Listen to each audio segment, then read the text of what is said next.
Georgia in 2025 is going to look a little bit different on offense. You bring back 41% production from last year's squad. You got a new quarterback. You got a bunch of new wide receivers. How's it going to look? Now, this isn't going to be a full X and O's breakdown. We're not going to get on the whiteboard with you.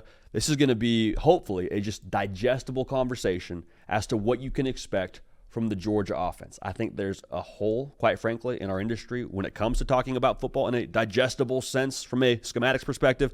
So we're going to do our best to do that right now for you here, speaking to Georgia in 2025. Before we do that, though, first things first, Georgia Bulldog fans, get subscribed to the channel. A lot of y'all done that. We appreciate you for that. Also, this show, The Hard Count, brought to you by our friends over at Huel. I understand spring is getting rolling. Weather's getting nicer. A lot of activities. So much room for activities is what some would say. So with that being said, there's not always the time. Sit down, prep a full 3-course meal, have a full eggs and bacon breakfast. Sometimes you got to go a little hurry up offense. Huel makes that easy. Their Black Edition ready to drink is a complete meal in a bottle.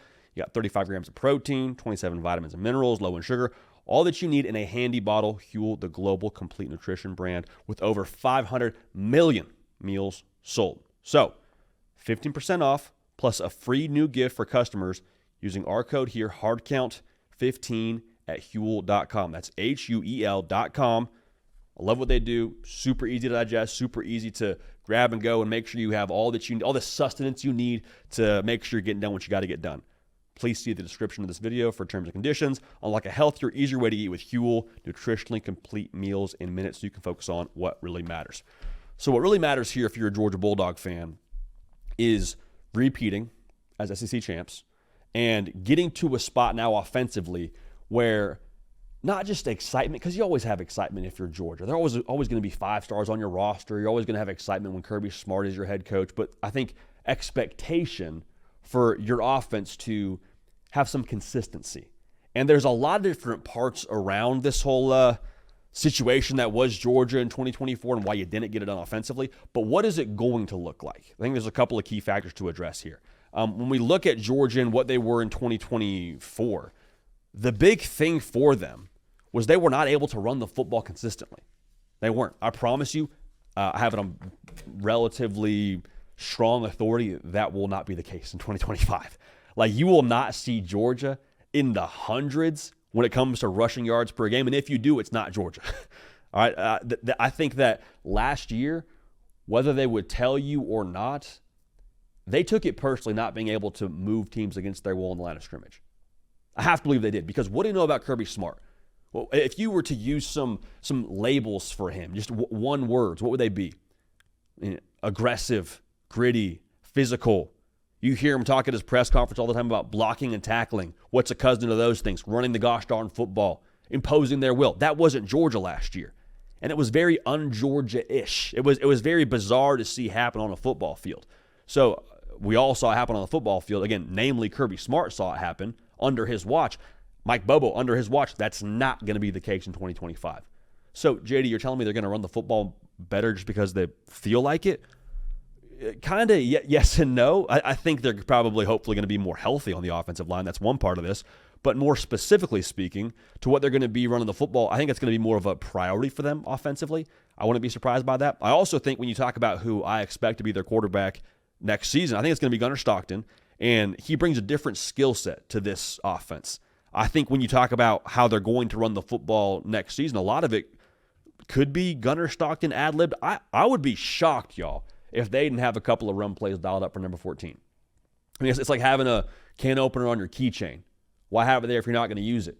Just walking around with some keychain just looking stupid with this can opener hanging off the side. That's not going to be Georgia. Now, will he have 20 carries a game?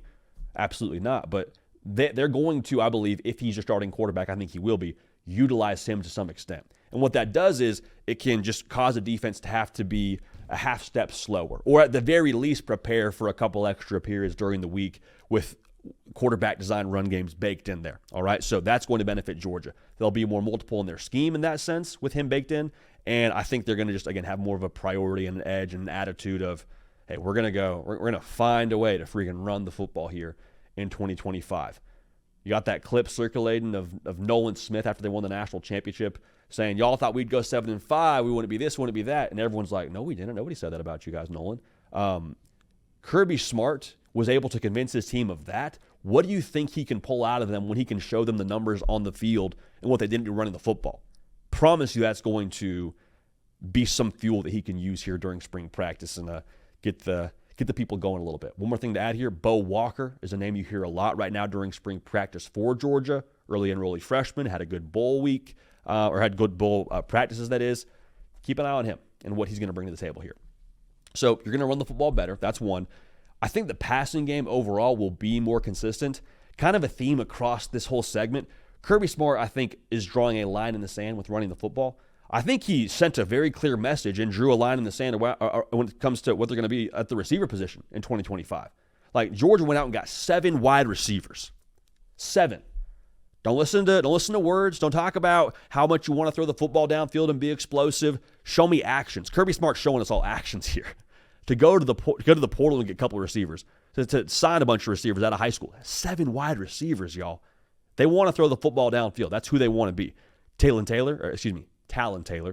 So we're still getting the new names dialed in for the up-and-comers in college football.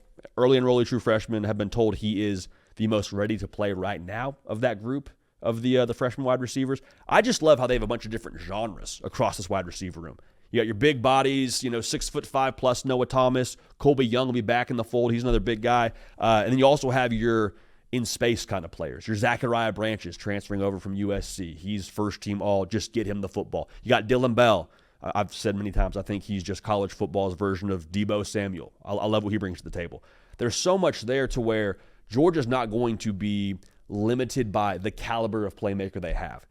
To me, no knock on who they had last season, it felt like that was kind of the limitation for Georgia, on top of the fact that you couldn't run the football. So I know we want to dunk on Carson Beck and all his bad decisions he made downfield. I get all that, but I truly believe now when you can run the football better and have better wide receivers, it's all just – football's a funny game, man. It all compounds on one another. It's a very complementary kind of sport. So in that way, I think you'll have just a better caliber of playmaker, and I think you're going to have a lot more open windows downfield to throw the football too, if that makes sense with how you're able to set it up running the ball. Also, this is just food for thought. I would be shocked if Georgia's led the country again in drops. That just doesn't check out to me. I don't think Kirby Smart's going to let that happen more than one season. So there's that. Now at quarterback, Kirby Smart spoke to what Gunnar Stockton is and his differences. He made it very clear. He's not Carson Beck. He's not Stetson Bennett. He's his own guy. To me, when I watch Gunnar Stockton, there may not be so much bazooka potential with what he is throwing the football downfield. I think he has more than enough to get the ball where it has to go. Let me make that very clear. I don't think he's limited when it comes to pushing the ball deep. But I do think that when you talk about what makes him unique, I think there's a lot more second play potential for Gunnar Stockton. Like last season, as good as Carson Beck was when the pocket would maybe shift up too much and then he'd be able to get up underneath it and scramble for a few. Like he was a good athlete, but I think Gunnar Stockton legitimately gives you some potential of, hey, breaks contain, eyes downfield, Zachariah Branch, break off your route, get open. Noah Thomas, same deal. Like that's something that I don't know we've seen at Georgia really since Stetson Bennett to make a comp there. I know we're not comparing him, but if we're going to make a comp, you might see more of that. I love that. I absolutely love that. I also love just the way the dude's wired. Like on this show, we talk about what guys got going on upstairs and being a psychopath. Gunnar Stockton, to me, is a different kind of psychopath than we've seen at the quarterback position. Cam Ward kind of had this cool, calm, collected, nonchalant about himself.